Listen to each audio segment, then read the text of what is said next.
राज्याच्या तिजोरीमध्ये आर्थिक सबळता आहे नाही हे राज्याच्या अर्थमंत्र्याने या राज्याच्या मुख्यमंत्र्याने पाहावं। परंतु आम्ही राज्यामध्ये अटल बिहारी वाजपेयी यांच्या 2001 पासून त्यांचा जो काही त्यांनी संकल्प केला होता की या देशातला एकही विद्यार्थी शाळाबाहेर राहू नये म्हणून सर्व शिक्षा अभियान सुरू करण्यात आलं आणि त्या सर्व शिक्षा अभियानचं आता समग्र शिक्षा अशा पद्धतीने नामकरण करण्यात आलेलं आहे। 2005-06 पासून या राज्यामध्ये वेगवेगळ्या 18 केडरमध्ये लोक काम करतात। 6,500 लोकांची कंत्राटी तत्वावर भरती झाली। दर 6 महिन्यानंतर 1 दिवसाचा तांत्रिक खंड देऊन पुन्हा आम्हाला नव्याने नियुक्ती देण्यात येते। 18 वर्ष झालेत, कोणाचे 15 महिने आता सेवानिवृत्तीला बाकी आहेत। सेवानिवृत्ती कसली? ज्या दिवशी आमचा आदेश मिळत नाही त्या दिवशी आमच्या पेकाटात लात आणि आम्ही घरी, असा कार्यक्रम या ठिकाणी या शासनाच्या वतीने चालू आहे।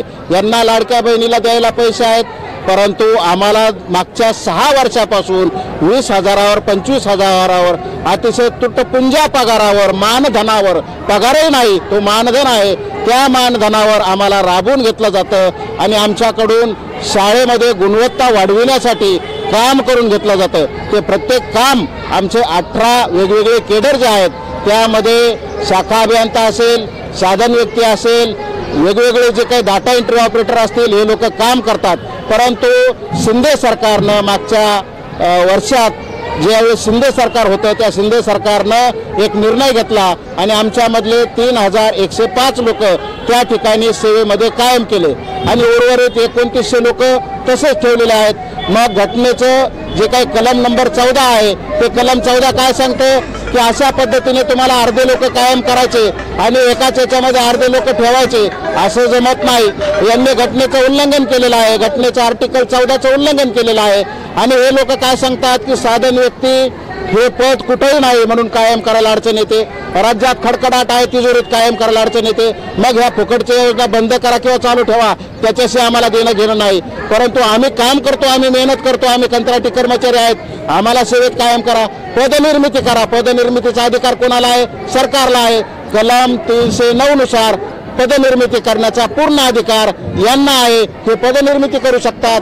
पदनिर्मिती करा किंवा आहे त्या पदावर आमच्या लोकांना कायम करा, ही आमची या ठिकाणी सरकारकडे आज 1 दिवसीय धरणे आंदोलनाच्या निमित्तानं सुरू केलेल्या मागणी असेल, हे आपणाला मी या ठिकाणी सांगू इच्छितो।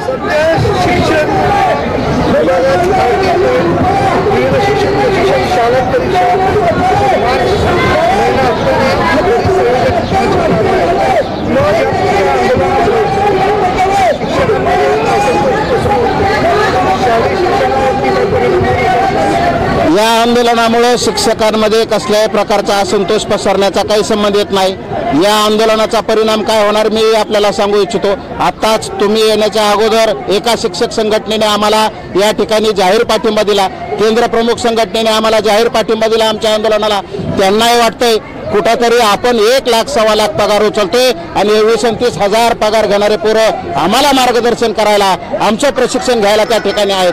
कुठेतरी त्यांना हे दुःख आहे म्हणून त्यांनी पाठिंबा दिलाय। हा निश्चित या आंदोलनाचा त्यांच्यावर काय परिणाम होणार आहे तर या आंदोलनामुळे त्यांचे जे काय आता शालेय शिक्षण विभागानं जे वेगवेगळे प्रशिक्षण लावलेले आहेत ते आज कोलमडून पडलेले आहेत, म्हणून त्यांनी ते प्रशिक्षणाच्या उद्या 3 तारखेपासून 4 तारखेपासून प्रशिक्षणाच्या ज्या तारखा ठरवल्या होत्या त्यांनी त्या मागे घेत आता त्या पुढे ढकललेल्या आहेत। जोपर्यंत आमचं आंदोलन मिटत नाही, आमचे प्रश्न सुटत नाही, तोपर्यंत आम्ही कामावर जाणार नाही, असा आमचा चंग आहे। त्यामुळे त्यांनी आता त्या तारखा आमचं आंदोलन संपल्याशिवाय जाहीर करायचं नाही असं ठरवून त्या पुढे ढकलवल्या आहेत।